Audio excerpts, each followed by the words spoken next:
Gloire à Dieu. Je vous salue tous dans le nom de Jésus-Christ, notre Seigneur et notre Sauveur. Je suis encore devant vous pour nous entretenir ensemble. Il y a des fois, on n'a pas envie de parler de certaines choses parce qu'on a déjà parlé de ces choses. Et comme la répétition est pédagogique, je vais revenir sur certains aspects. Mais je tiens d'abord à préciser une chose. Ce n'est pas pour les pasteurs, les docteurs, les prophètes et autres, tout cela que je suis en train de parler. Je parle pour le peuple de Dieu. Oui, je parle pour le peuple de Dieu. Il faut dire qu'il y a plusieurs sortes de personnes dans les assemblées. Il y a des gens qui viennent dans les assemblées pour chercher Dieu. Il y a les gens qui viennent parce qu'ils croient que là, Dieu est présent. Et là, ils vont s'édifier avec les autres frères et sœurs. Mais il y a des gens qui sont dans les assemblées et ils savent que là où ils sont, Dieu n'est pas. Et ils sont là en train d'adorer le diable. Ils savent qu'ils adorent le diable, ils savent qu'ils adorent Satan. Et ceux-là, souvent, c'est ceux-là qui sont des conducteurs. Ils savent que ce qu'ils font, ce n'est pas juste, mais ils le font quand même. Le reste du peuple est là, croyant que c'est Dieu qu'ils adorent là, parce que le nom de Jésus est employé là, parce que le nom de Jésus est prononcé dans ce lieu. Ils croient que c'est Dieu qu'ils adorent là. Mais quand nous lisons Matthieu, Jésus a montré que on peut prononcer son nom, on peut même faire des miracles par son nom, mais être en même temps en conflit avec lui, être en même temps ennemi de Dieu. Donc je vais donc parler à ce peuple qui ne sait pas, à ce peuple qui croit adorer Dieu dans certains lieux, alors que là Dieu n'est pas. Donc ce n'est pas à vous, pasteur, ce n'est pas à vous, docteur, bishop, archibishop international, etc. Ce n'est pas à vous que je m'adresse. C'est vrai, quelqu'un a dit, on peut te voler de l'argent, c'est un billet de banque, un jour tu peux le retrouver. Mais celui qui t'a volé ton âme, il t'a tout volé. C'est pourquoi je prie que ces entretiens que j'ai, ça fait plusieurs vidéos que je poste sur YouTube, que j'ai, soient des entretiens pour notre édification mutuelle. Donc ceux qui m'écrivent et qui racontent leur vie, je vais parler de ces pasteurs-là, qui racontent leur vie, mais je m'en fous de vous. Ce n'est pas à vous que je m'adresse. Je m'adresse au peuple de Dieu qui est aveuglé et qui suit des gens qui ne devaient pas suivre. Aujourd'hui, donc, je vais donc m'adresser au peuple et je vais vous dire, réveillez-vous. Réveillez-vous et ayez du discernement. Réveillez-vous et regardez, priez Dieu pour voir si là où vous êtes là où Dieu veut. Là où vous êtes dans la volonté de Dieu. Là où vous êtes, est-ce que le Seigneur Jésus est glorifié? Est-ce que l'Esprit de Dieu est glorifié? Est-ce que la parole de Dieu est glorifiée? Si ce n'est pas le cas, quels que soient vos sentiments, quittez. Réveillez-vous. Donc je m'adresse donc à vous. Pourquoi? Parce que ici, en Côte d'Ivoire, il y a des choses qui se passent.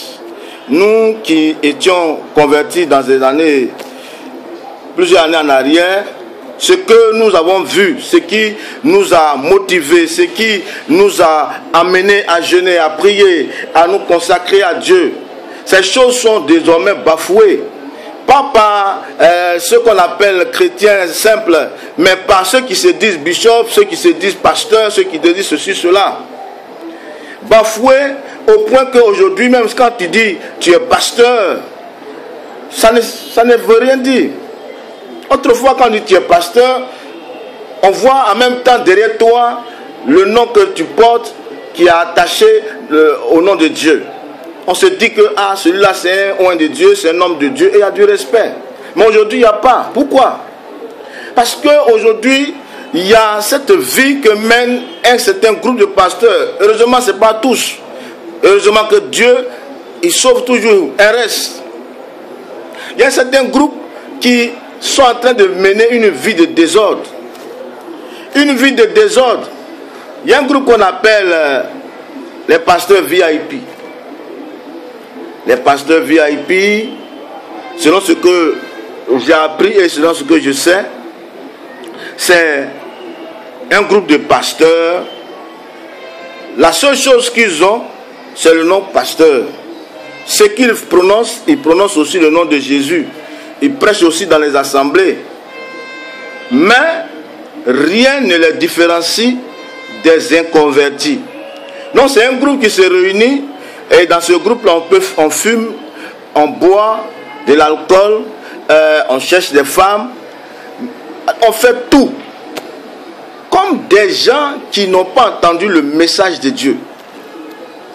Certains d'entre eux divorcent avec leurs femmes parce qu'ils ont trouvé une ruse. Une ruse qu'ils ont trouvée, c'est quoi? Ils ne se marient pas devant l'officier de l'état civil, c'est-à-dire devant quelqu'un que la justice reconnaît comme pouvant authentifier un mariage, faire en sorte que le mariage soit reconnu par l'État, et alors le divorce sera très très difficile ou bien sera coûteux. Ils se marient simplement devant les parents et après ils s'en vont coucher avec ces femmes-là. Et là, ils ont tout le loisir de chasser ces femmes quand ils veulent et comme ils veulent. Sans qu'on leur demande réparation ou bien sans que la justice ne les poursuive. Parce que selon la justice, ce mariage n'est pas reconnu ici en Côte d'Ivoire. Quand tu ne te maries pas devant un officier de l'état civil, ce n'est pas reconnu comme mariage. Donc ces gens-là, ils se marient. D'autres sont même déjà à leur troisième mariage. Ils ont divorcé. Mais vous, peuple, qui voyez celui qui dit qu'il est votre leader en train de divorcer avec des femmes une fois, deux fois, trois fois, et malgré ça, même s'il fait des miracles, même s'il fait descendre des anges du ciel, oh, celui-là, il n'est pas de Dieu, c'est bien clair. Mais vous les laissez, vous endoctriner, vous le manipuler.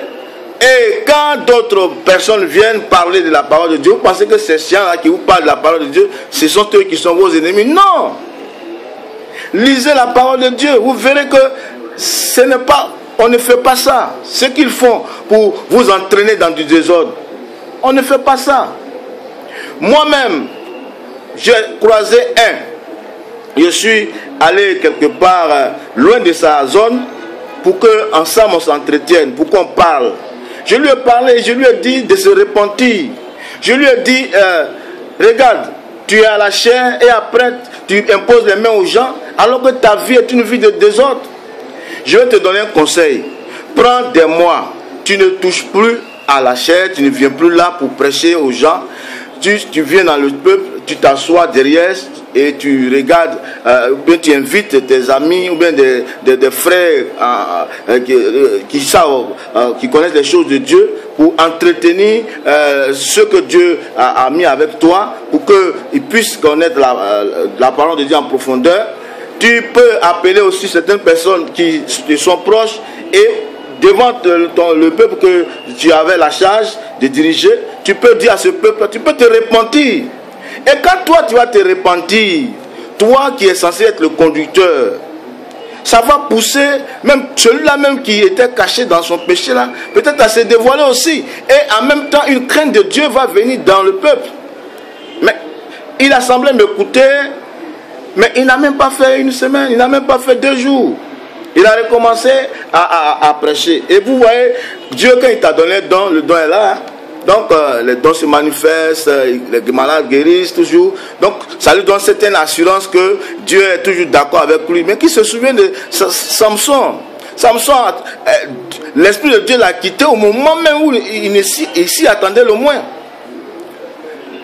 L'Esprit de Dieu l'a quitté, donc ils sont là. Je ne sais pas, c'est des zombies maintenant, c'est des pasteurs zombies, cadavres qui est là. Pas que je crois aux zombies, mais c'est des cadavres, mais qui sont ambulants. Mais il n'y a plus de vie de Dieu, mais ils sont morts. Et celui-là, comme les autres, il a une femme qui l'enceinte, qui fait ses enfants, une autre femme qui dort avec lui, elle ne fait pas ses enfants. Et dans l'église, tout le monde sait que celle-là, la nuit, ça va dormir le pasteur. c'est l'autre, c'est elle qui fait ses enfants. Et ils sont là. Ils sont là. C'est quelle œuvre vous faites? Vous voulez maudire les gens ou bien vous voulez que les gens soient bénis en Dieu? C'est pourquoi je dis je ne m'adresse pas à ceux-là, parce qu'eux ils savent ce qu'ils font. Quelqu'un à qui on parle et qui recommence ces choses, ou bien qui le fait pire, et qui fait pire encore, ça veut dire que certainement il sait ce qu'il fait. Maintenant c'est à vous le peuple, je m'adresse. Réveillez-vous. Réveillez-vous. Mais attends, réveillez-vous. Ça ne vous fait pas quelque chose quand quelqu'un, comment on appelle ça, il dit il veut vous apporter une grâce de Dieu. Et pendant qu'il est en train de prier pour vous, en même temps, il parle de votre intimité, il parle de votre caleçon que vous avez porté. Et dans ça, ça ne vous frustre pas. D'autres sont contents, ils acclament, comme si c'était joyeux. Non! Mais ouvrez les... Soyez intelligents et comprenez que ce n'est pas ça. Ça, ce n'est pas Jésus. Ce n'est pas le Seigneur. Donc, je suis là pour vous dire, réveillez-vous. Frères, réveillez-vous, sœurs. Sortez de ces milieux-là. Réveillez-vous.